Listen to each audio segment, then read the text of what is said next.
Nous avons vu ce passage donc la fois dernière où il est fait mention de ces deux femmes, une veuve et qui avait deux fils et qui était sur le point de perdre ces deux garçons parce qu'elle avait des dettes à rembourser et elle ne pouvait pas le rembourser. Et cette autre femme qui était, elle, aisée, qu'elle était mariée, mais elle n'avait pas d'enfant.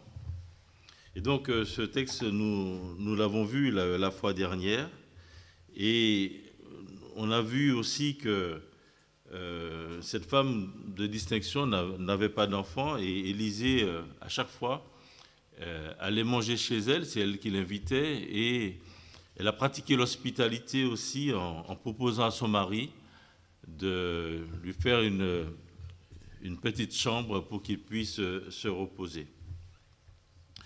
Et Élisée n'est pas resté insensible face à la détresse de cette veuve, ni devant la sollicitude témoignée par la Sunamite.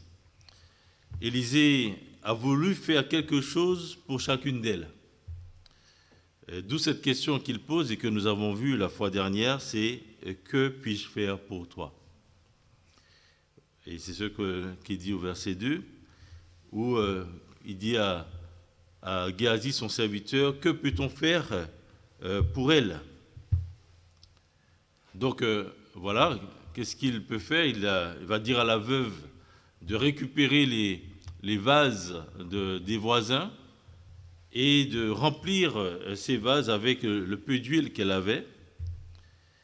Et à la Sunamite, il va lui dire que voilà, l'année d'après, qu'elle aurait un fils. Cette question, que puis-je faire pour toi, est la pensée qui anime celui qui se met volontairement au service de son prochain. C'est l'expression même de son amour pour lui ou pour elle. Que puis-je faire pour toi? Et la personne qui met sa foi en Jésus, en l'acceptant comme son sauveur et Seigneur, devient donc par voie de conséquence son serviteur ou sa servante. D'où la question que l'apôtre Paul a posée à notre Seigneur lorsqu'il l'a rencontré sur le chemin de Damas, lorsque le Seigneur lui a dit « Je suis Jésus que tu persécutes », alors l'apôtre Paul a dit « Seigneur, que veux-tu que je fasse ?»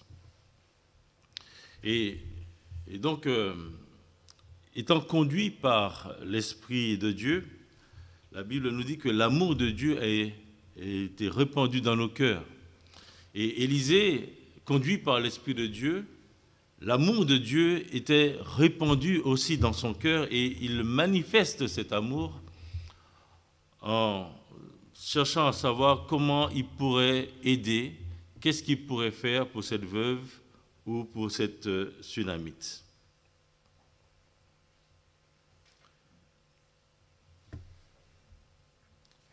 Le Seigneur Jésus, il dit dans Jean chapitre 12, verset 26, « Si quelqu'un me sert, qu'il me suive, et là où je suis, là aussi sera mon serviteur.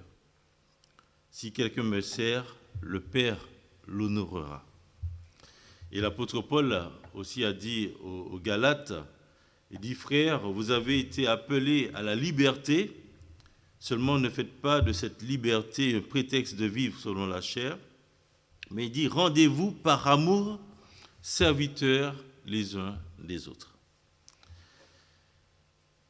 Et donc, vous voyez, que puis-je faire pour toi? Et l'expression de notre amour pour Dieu, mais aussi pour notre prochain.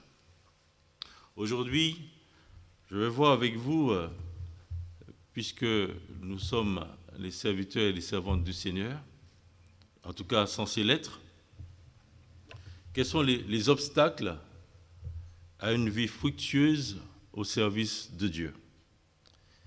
Qu'est-ce qui nous empêche et qu'est-ce qui pourrait nous empêcher d'avoir une vie fructueuse dans le service que nous accomplissons pour notre Dieu. Et pour cela, nous allons voir l'exemple de Géasi qui est donné. Alors, je vais juste...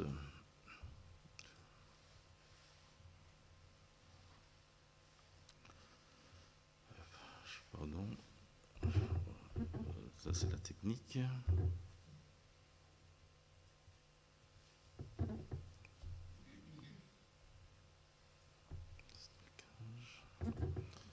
Je fais une mauvaise manipulation. Alors, il est là. Ok. Voilà. Donc, aujourd'hui, nous allons voir les obstacles à une vie chrétienne fructueuse lorsque nous servons notre Dieu et ce qui pourrait nous empêcher de le faire. Élisée, lui, il a servi son Seigneur, hein, parce qu'il est le serviteur de Dieu. Il a servi son Seigneur en cherchant à répondre aux besoins des uns et des autres. Il l'a fait en parlant au peuple de la part de Dieu. Il l'a fait aussi en cherchant à former des personnes qui aspirent à devenir aussi des prophètes de l'Éternel, des personnes qui exhorteraient le peuple au nom de Dieu dans tout le pays. Et d'où l'existence qu'on voit, parfois on ne fait pas attention, mais d'où l'existence d'écoles de prophètes qui existaient dans plusieurs villes, à Bethel, à Gilgal et à Jéricho. Et ça, c'est au chapitre 2 de 2 Rois qu'on le voit, parce qu'Élie, avant d'être enlevé, il a eu à cœur d'aller visiter justement ces écoles de prophètes où on parle des personnes qui sont des fils des prophètes. Et donc la veuve du chapitre 4 il est dit, une femme d'entre les femmes des fils des prophètes cria à l'Éternel. Donc le mari de cette femme faisait partie de ceux qui étaient là en formation, qui apprenaient et qui servaient le Seigneur, parce que Élie puis Élisée, ils ne pouvaient pas être partout à la fois. Et donc il y avait des personnes qui se préparaient et qui étaient formées, qui pouvaient encourager, exhorter le peuple au nom de l'Éternel. Élisée, donc, il avait à cœur, et ça faisait partie de son service, tout comme Élie l'avait fait avant, former des personnes pour la suite, puisqu'il savait lui-même qu'il ne pourrait pas rester là indéfiniment.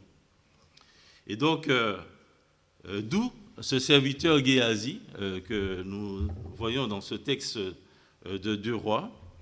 Et Géasi était peut-être parmi donc, ses fils de prophètes. Donc il était avec Élisée et il est appelé serviteur d'Élisée. Donc nous verrons ensemble, au fait, dans ces passages, nous allons lire plusieurs textes, les raisons pour lesquelles Géasi n'a pas ou ne pouvait pas succéder à Élisée comme prophète de l'Éternel, malgré le fait qu'il ait été le serviteur d'Élisée. Nous allons voir donc les éléments qui ont été comme des obstacles dans sa vie qui l'ont empêché d'avoir une vie fructueuse pour pouvoir servir le Dieu 3 fois saint. Mais avant de voir les éléments de sa vie qui l'ont empêché d'être ce serviteur utile pour Dieu, notons ce point positif. Géasi a accepté d'être le serviteur d'Élisée. Puisque, vous savez, c'était un privilège d'être le serviteur du prophète Élisée ou Élie, ou tout comme Josué était serviteur de Moïse, ou bien Samuel était serviteur d'Élie, le sacrificateur. Donc c'était un grand privilège. Et donc, Géasi a accepté d'être, en tout cas Élisée l'a pris sous son aile, et c'est déjà une bonne chose. ce Géasi dont on va le lire dans ces versets 11 à 16, on va lire quelques parties de ce passage que nous avons déjà lu la fois dernière, mais si on peut lire ensemble 2 Rois chapitre 4, à partir du verset 11, il lui dit que Élisée, étant revenu de Sunem, se retira dans la chambre haute et y coucha. Il dit à Géasi, son serviteur, « Appelle cette Sunamite. » Et Géasi l'appela, et elle se présenta devant lui. Et Élisée dit à Géasi, « Dis-lui, voici, tu nous as montré tout cet empressement, que peut-on faire pour toi ? Faut-il parler pour toi au roi ou au chef de l'armée ?» Elle répondit, « J'habite au milieu de mon peuple. » Et il dit, « Mais que faire pour elle ?» Géasi répondit, « Mais elle n'a point de fils, et son mari est vieux. » Et il dit, « Appelle-la. » Géasi l'appela, et elle se présenta à la porte. Élisée lui dit, « À cette même époque, l'année prochaine, tu embrasseras un fils. » Et elle dit, « Non, mon Seigneur, homme de Dieu, ne trompe pas ta servante. » Et donc cette femme devint enceinte, et elle enfanta un fils à la même époque, l'année suivante, comme Élisée le lui avait dit. Vous voyez ? Et donc là, c'est la première fois qu'on parle donc, de Géasi, qui était, il est dit, serviteur d'Élisée. Et à chaque fois qu'on va parler de lui, on va souligner ce fait qu'il était donc serviteur d'Élisée. Et donc, comme je l'ai dit, il était habituel pour les hommes de Dieu, ceux qui avaient des hautes fonctions, d'avoir donc des serviteurs. Et ces serviteurs, très souvent, comme je l'ai souligné, par exemple le jeune Samuel, qui était serviteur d'Élie, alors il a pris la suite, il a succédé à Élie. Josué, qui était serviteur de Moïse, il a succédé à Moïse. Élisée, qui était serviteur d'Élie, lorsque Dieu a dit à Élie qu'il va le reprendre, mais il lui a dit avant, il faut aller faire telle ou telle chose et de choisir Élisée. Et il lui a jeté sur lui son manteau et Élisée a tout abandonné et a suivi Élie. Et lorsque Élie est parti, alors Élisée a pris la suite. Donc on peut voir en cela la préparation des serviteurs de Dieu. Et si Géasi a été pris pour être le serviteur d'Élie, c'est lui que normalement il aurait dû être ce successeur.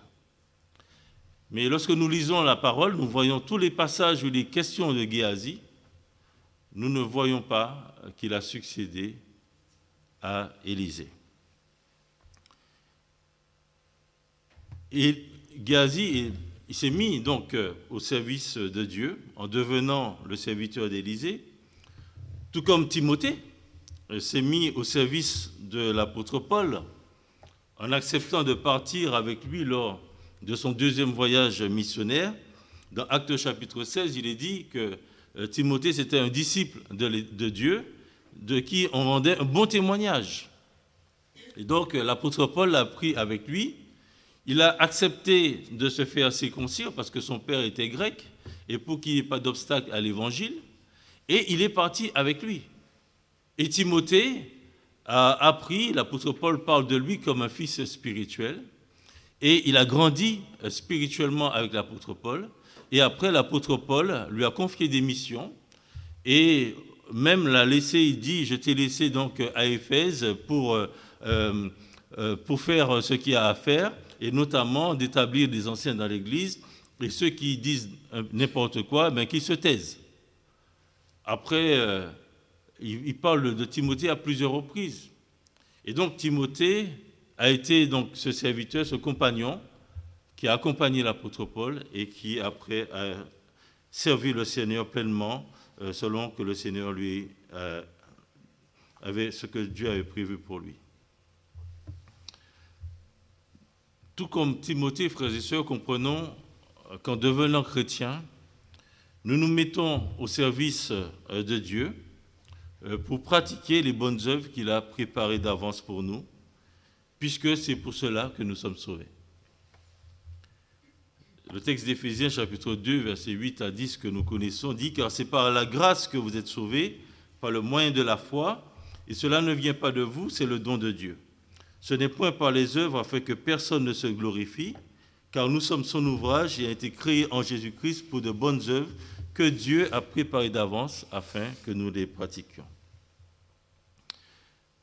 Nous sommes sauvés pour servir.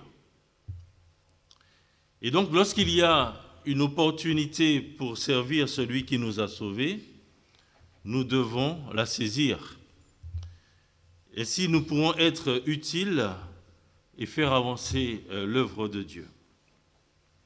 En acceptant de nous mettre au service de Dieu, le Seigneur pourra accomplir, je le crois, de grandes choses à travers nous. Mais être serviteur de Dieu, cela implique que nous ayons compris et accepté les avertissements que le Seigneur Jésus a donnés. Il dit que dans Marc chapitre 10, à ses disciples, que quiconque veut être grand parmi vous, qu'il soit votre serviteur. Et quiconque veut être le premier parmi vous, qu'il soit esclave de tous. Dans Jean chapitre 13, il a lavé les pieds des disciples pour leur donner un exemple. Il leur dit, si donc je vous ai lavé les pieds, moi le Seigneur et le Maître, vous devez aussi vous laver les pieds les uns les autres. Donc être serviteur de Dieu, être servante de Dieu, c'est pas chercher à avoir une place, être au-dessus des autres.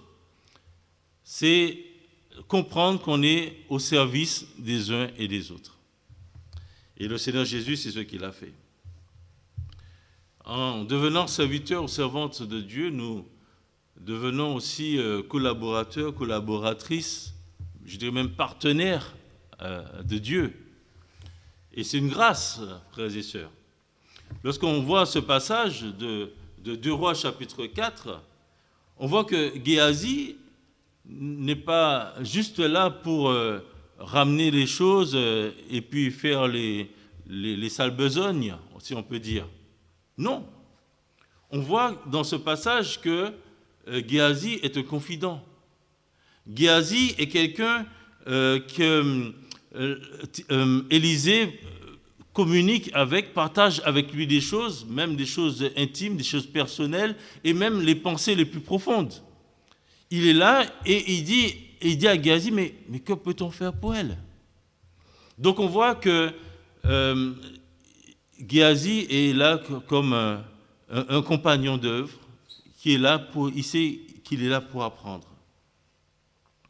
Et Timothée, c'était la même chose avec l'apôtre Paul.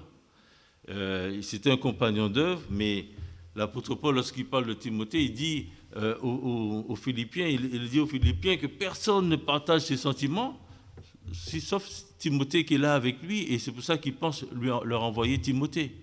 Donc Timothée partageait les mêmes sentiments que l'apôtre Paul. Donc il partageait les choses. L'apôtre Paul dit que dans 2 Timothée, tu as suivi de près mon enseignement, ma conduite, mes projets, ma foi, ma douceur, mon amour, ma constance, mes persécutions, mes souffrances. Tu as suivi de près tout cela.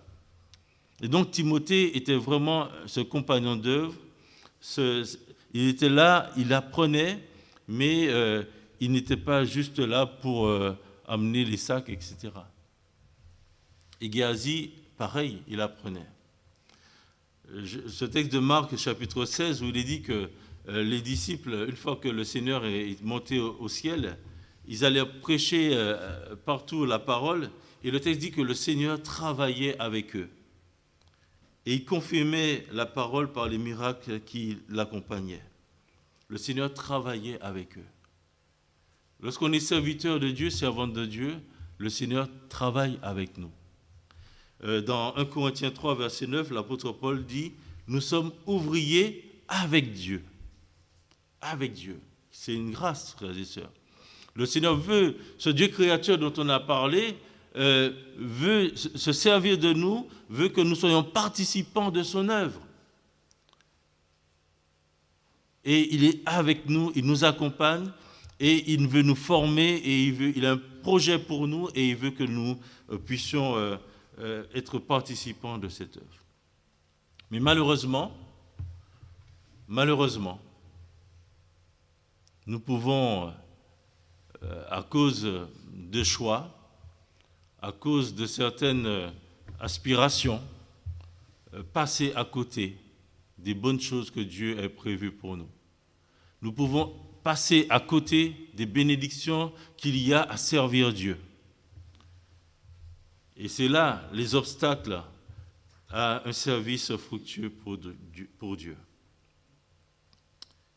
En tant que serviteur d'Élisée, Géasi devait certainement, donc, comme je l'ai dit, le succéder. Mais après le prophète Élisée, lorsqu'on regarde, il n'est pas fait mention donc, de Géasi comme prophète. Certains pensent que c'est Michée, pas le Michée qui a écrit le livre qui porte son nom, mais c'est un autre Michée. Et donc, la question que je me suis posée, c'est pourquoi Géasi n'a-t-il pas succédé à Élisée? Puisque logiquement, ça devait être le cas. Et cette autre question que je me suis posée, c'est qu'est-ce qui nous empêche de devenir ces serviteurs, ces servantes que Dieu voudrait utiliser dans son champ? Alors, plusieurs éléments dans la vie de Géasi ont montré qu'il ne pouvait pas succéder à Élisée.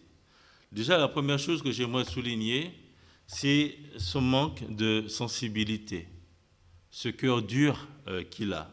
Et ça, on peut le voir au verset 25 à 28, toujours de 2 Rois chapitre 4.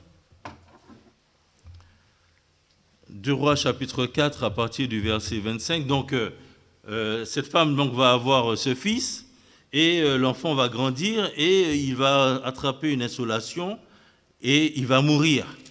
Et donc cette femme va partir pour aller à la rencontre d'Élisée pour que Élisée puisse faire quelque chose pour elle, pour cet enfant qui est décédé. Et donc il est dit au verset 25, elle partit donc et se rendit vers l'homme de Dieu sur la montagne du Carmel. L'homme de Dieu, l'ayant aperçu de loin, dit à Géasi, son serviteur, « Voici cette Sunamite. Maintenant, cours donc à sa rencontre et dis-lui, « Te portes-tu bien? Ton mari et ton enfant se portent-ils bien ?» Elle répondit, « Bien. » Et dès qu'elle fut arrivée auprès de l'homme de Dieu sur la montagne, elle embrassa ses pieds. Géasi s'approcha pour la repousser. Mais l'homme de Dieu dit, « Laisse-la, car son âme est dans l'amertume, et l'Éternel me l'a cachée et ne me l'a point fait connaître. » Vous voyez, Géasi voit cette femme qui vient se jeter au pied de son maître. Qu'est-ce qu'il fait? Il s'approche pour la repousser. Cette femme, elle vient de perdre son fils. Elle a fait donc des kilomètres pour voir Élisée. Son âme est dans l'amertume. Et que fait Géasi? Il la repousse. Il fait preuve d'aucune sensibilité vis-à-vis de cette femme en souffrance. Élisée ne savait pas que cette femme était en souffrance, tout comme lui, mais lui, il a perçu quand même, lorsqu'il a vu cette femme, il dit « Laisse-la, car son âme est dans l'amertume. » Il a pu voir cette peine profonde chez cette femme, tandis que Géasi la repoussait. Et c'est vrai que je me suis dit qu'il y a autour de nous beaucoup de personnes qui souffrent d'une souffrance qui n'est pas perceptible à vue humaine. Et cette souffrance a peut-être lié à diverses situations de la vie, mais il y a cette souffrance, la souffrance du cœur liée surtout à la séparation avec Dieu. Alors que ces personnes ne savent pas qu'elles vivent cette souffrance d'être séparées de Dieu. Et parfois, nous pouvons être comme Géasi et avoir cette attitude de vouloir repousser les gens au lieu de les attirer à Christ. Et donc, parfois, nous pouvons être comme Géasi alors que telle personne est dans la souffrance à cause de telle ou telle épreuve. Et au lieu d'être dans l'empathie, au lieu d'être à l'écoute, on peut repousser. Et donc Géasi, là, je vois en cela une certaine dureté du cœur, une insensibilité. L'autre chose que j'aimerais souligner, qui est peut-être là qui peut expliquer le fait qu'il ne soit pas devenu ce prophète, même s'il était en formation, c'est peut-être ce manque de foi en Dieu. Dans les versets 29 à 31, il est dit que Élisée lui dit donc, Élisée dit à Géasi, Saint-Hérin, prends mon bâton dans ta main et pars. Si tu rencontres quelqu'un, ne le salue pas. Et si quelqu'un te salue, ne lui réponds pas. Tu mettras mon bâton sur le visage de l'enfant. Et la mère de l'enfant dit, l'Éternel est vivant et ton âme est vivante. Je ne te quitterai point. Et il se leva et la suivit. Géasi les avait devancés et il avait mis le bâton sur le visage de l'enfant, mais il n'y eut ni voix ni signe d'attention. Il s'en retourna à la rencontre d'Élisée et lui rapporta la chose en disant, l'enfant ne s'est pas réveillé. L'enfant ne s'est pas réveillé. Quel échec pour Géasi, qui avait vu son maître faire tant de miracles, des choses extraordinaires. Et lui, il avait le bâton, il pensait, et puis non, il ne se passe rien. Alors pourquoi a-t-il échoué? Et je vois là cet échec, peut-être parce qu'il n'a pas eu confiance, peut-être parce qu'il pensait qu'avec ce bâton, il pouvait faire tout. Mais, comme je le disais la fois dernière, Élisée, lui, qu'est-ce qu'il a fait? Il a prié l'Éternel. Et le texte ne dit pas que Géasi a prié l'Éternel. Et donc, peut-être que c'est aussi un manque de foi.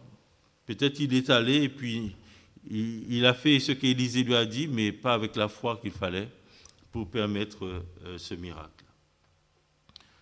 L'autre chose, et on va tourner donc juste la page à côté, c'est le besoin en tout cas, il n'a pas vu son besoin de se laisser transformer par Dieu. Et pour cela, on va lire deux passages. Déjà, après donc, la guérison de Naaman, ce Syrien qui est, dont la fille qui était esclave chez lui a dit que chez elle, en Samarie, il y avait un prophète qui pouvait le sauver de cette lèpre. Et donc, Naaman, je ne vais pas m'étendre dessus, sera guéri de sa lèpre. Et il est dit au verset, on va lire à partir du verset 19, et il a voulu offrir à Élisée des présents, mais Élisée a refusé. Élisée a refusé. Alors Élisée lui dit au verset 19 à Naaman, va en paix. Et le texte dit que lorsque Naaman eut quitté Élisée et qu'il fut à une certaine distance, Géasi, serviteur d'Élisée, homme de Dieu, se dit en lui-même, voici mon maître a ménagé Naaman, ce Syrien, en n'acceptant pas de sa main ce qu'il avait apporté. L'Éternel est vivant, je vais courir après lui et j'en obtiendrai quelque chose. Et Géasi courut après Naaman. Naaman, le voyant courir après lui, descendit de son char pour aller à sa rencontre et dit, tout va-t-il bien? Il répondit, tout va bien. Mon maître m'envoie te dire, voici, il vient d'arriver chez moi 2 jeunes gens de la montagne d'Éphraïm, d'entre les fils des prophètes. Donne pour eux, je te prie, un talent d'argent et 2 vêtements de rechange. Naaman dit, consens à prendre 2 talents. Il le pressa et il serra 2 talents d'argent dans 2 sacs, donna 2 habits de rechange. Il les fit porter devant Géasi par 2 de ses serviteurs. Arrivé à la colline, Géasi les prit de leurs mains et les déposa dans la maison, et il renvoya ces gens qui partirent. Puis il alla se présenter à son maître. Élisée lui dit, « D'où viens-tu, Géasi » Il répondit, « Ton serviteur n'est allé ni d'un côté ni d'un autre. » Mais Élisée lui dit, « Mon esprit n'était pas absent lorsque cet homme a quitté son char pour venir à ta rencontre. Est-ce le temps de prendre de l'argent et de prendre des vêtements ? puis des oliviers, puis des vignes, des brebis et des bœufs, des serviteurs et des servantes? La lèpre de Naaman s'attachera à toi et à ta postérité pour toujours. Et Géasi sortit de la présence d'Élisée avec une lèpre comme la neige. Vous voyez, ce passage-là encore met en lumière que, alors que Élisée, je me disais, il avait refusé les biens de Naaman, au verset 15 et 16, il est dit que Naaman, au verset 15, retourna vers l'homme de Dieu avec toute sa suite. Lorsqu'il fut arrivé, il se présenta devant lui et dit, « Voici, je reconnais qu'il n'y a point de Dieu sur toute la terre, si ce n'est en Israël. Et maintenant, accepte, je te prie, un présent de la part de ton serviteur. » Élisée répondit, « L'Éternel, dont je suis le serviteur, est vivant, je n'accepterai pas. » Naaman le pressa d'accepter, mais il refusa. Élisée a refusé les présents. Géasi a dit, non, on ne va pas laisser tout cet argent, on ne va pas laisser tous ces biens partir. Donc on voit qu'il convoite ce qui devait revenir à son prochain. Il ment aussi à son prochain. Il utilise la ruse pour parvenir à ses fins. Il cache son péché, un peu comme avait fait Akan, et il ment à son maître. Cet homme avait un problème. Il aimait les choses matérielles, il aimait les biens matériels. Et ça a été un obstacle aussi pour qu'il puisse être un serviteur de Dieu qui soit complètement détaché de toutes ces choses-là pour pouvoir être libre, pour pouvoir dire ce que l'Éternel lui demande de dire. Parce que s'il aime l'argent et qu'un tel lui donne ce dont il aime, alors il n'aura pas toute la disposition pour pouvoir servir Dieu. L'autre chose, au chapitre 8, alors vous prenez ce texte avec moi.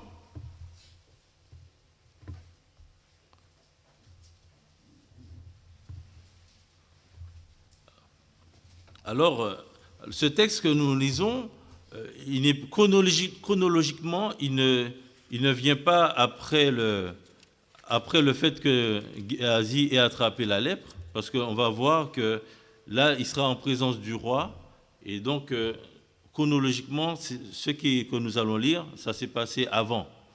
Alors, il est dit, chapitre 8, verset 1, « Élisée dit à la femme dont il avait fait revivre le fils, donc la Sunamite du chapitre 4, « Lève-toi, va-t'en, toi et ta maison, et séjourne où tu pourras, car l'Éternel appelle la famine, et même elle vient sur le pays pour cette année. » La femme se leva, et elle fit selon la parole de l'homme de Dieu. Elle s'en alla, elle et sa maison, et séjourna 7 ans au pays des Philistins. Au bout des 7 ans, la femme revint du pays des Philistins, et elle alla implorer le roi au sujet de sa maison et de son champ. Le roi s'entretenait avec Géasi, serviteur de l'homme de Dieu, et il disait, « Raconte-moi, je te prie, toutes les grandes choses qu'Élisée a faites. » Et pendant qu'il racontait au roi comment Élisée avait rendu la vie à un mort, la femme dont Élisée avait fait revivre le fils vint implorer le roi au sujet de sa maison et de son champ. Géasi dit, « Ô roi, mon seigneur, voici la femme et voici son fils qu'Élisée a fait revivre. » Le roi interrogea la femme et elle lui fit le récit.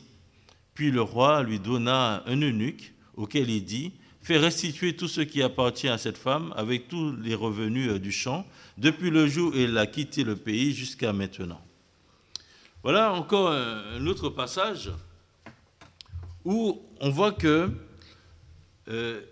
Géasi aime s'entretenir avec ce roi. Alors ce roi, c'est Joram, qui était un mauvais roi, qui fit, comme le texte le dit dans 2 Rois au chapitre 3, ce qui est mal aux yeux de l'Éternel, et il se livrait au péché de Jéroboam, son père, son arrière-grand-père, son aïeul.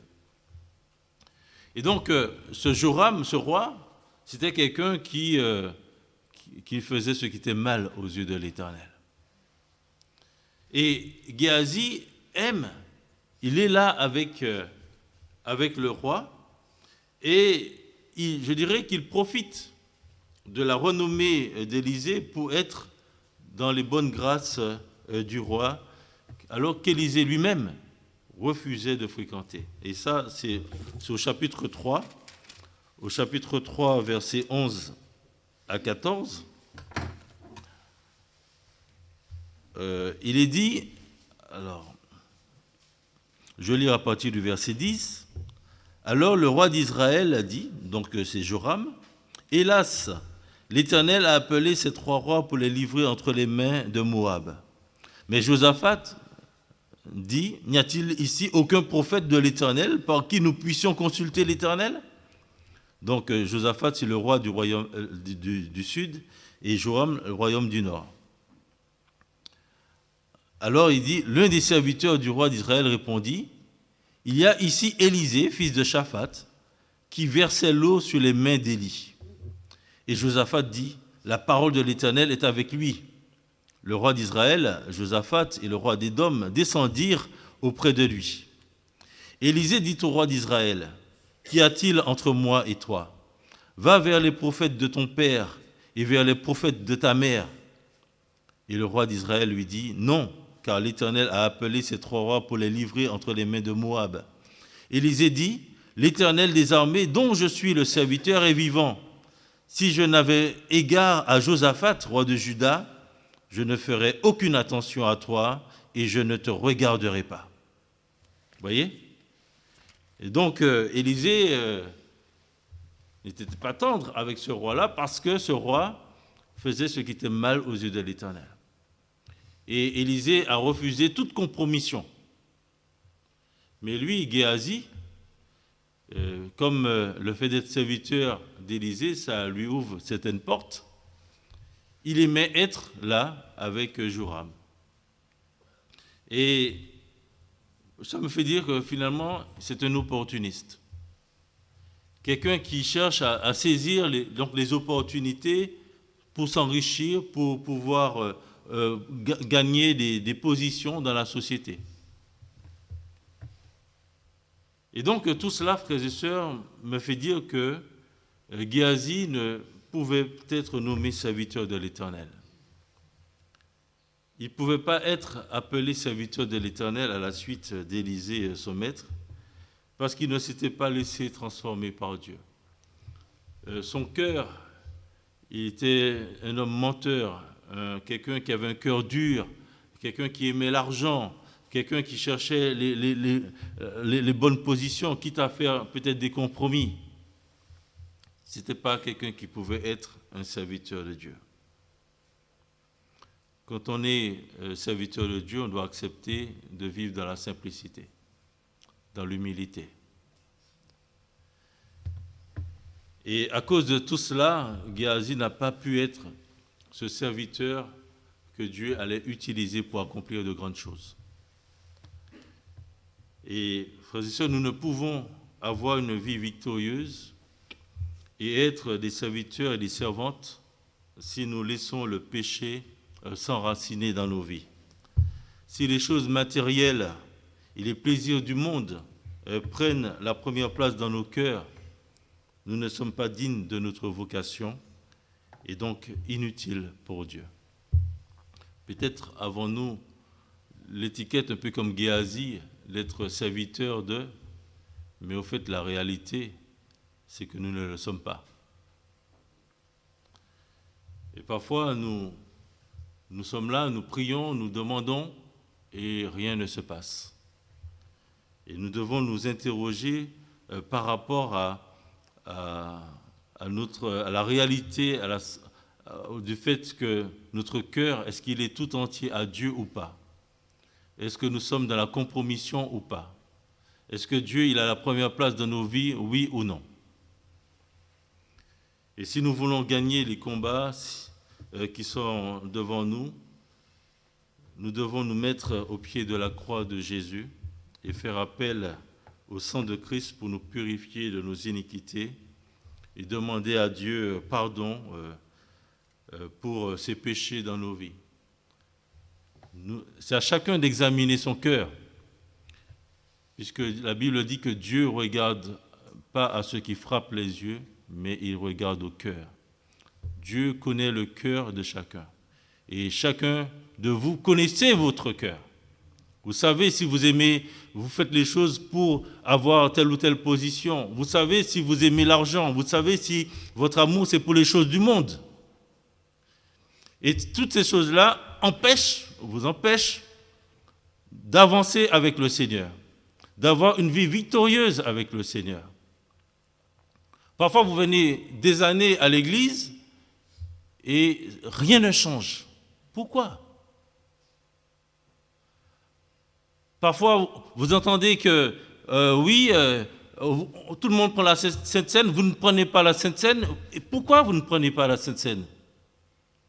Parce que vous savez très bien qu'il y a un péché dans votre vie que vous ne voulez pas abandonner.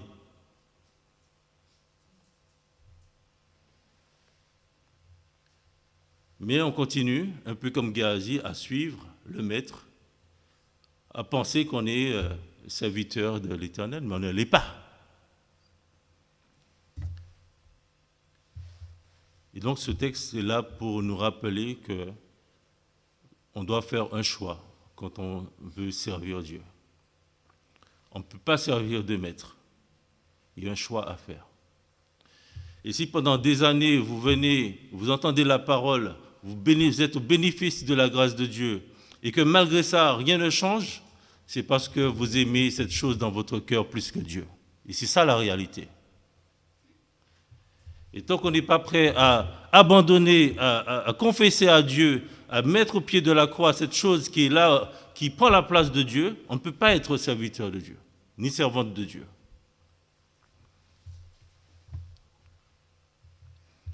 Et nous avançons année après année, et je vois l'impiété qui grandit.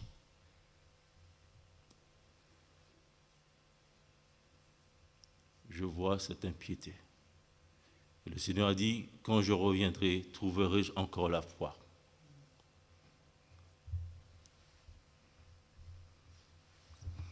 Le Seigneur a dit, là où est votre trésor, là aussi sera votre cœur. Si nous voulons être des serviteurs et des servantes de Dieu, notre cœur doit être à Dieu. Et si ton cœur est encore attaché aux choses de ce monde, cette question t'est posée, et c'est la question que Élisée pose à Géasi. Est-ce le temps de prendre de l'argent et de prendre des vêtements, puis des oliviers, des vignes, des brebis, des bœufs, des serviteurs et des servantes? Est-ce le temps? Puisque aujourd'hui c'est ça, demain ça sera ça, demain ça sera ça, et puis finalement on oublie le début où on avait dit oui Seigneur Jésus je crois en toi. Et ces choses matérielles prennent de plus en plus de place dans nos cœurs, dans nos vies.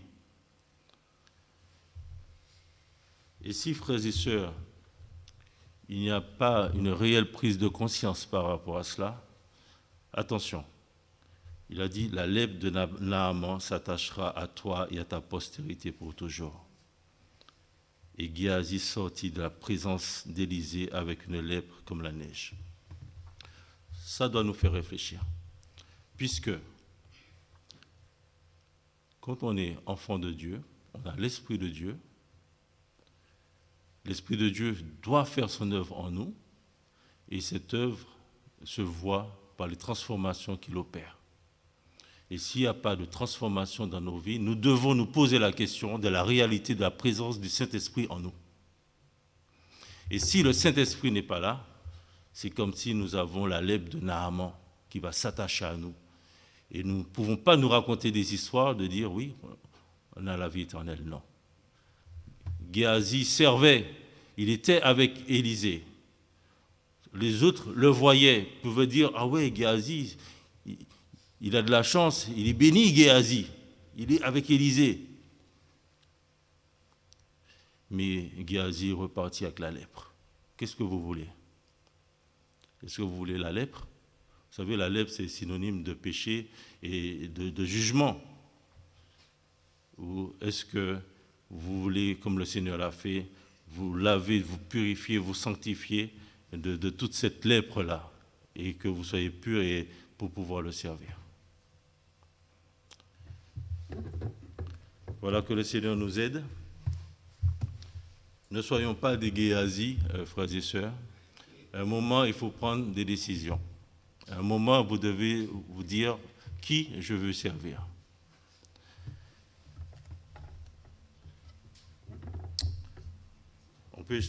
Alors, j'avais prévu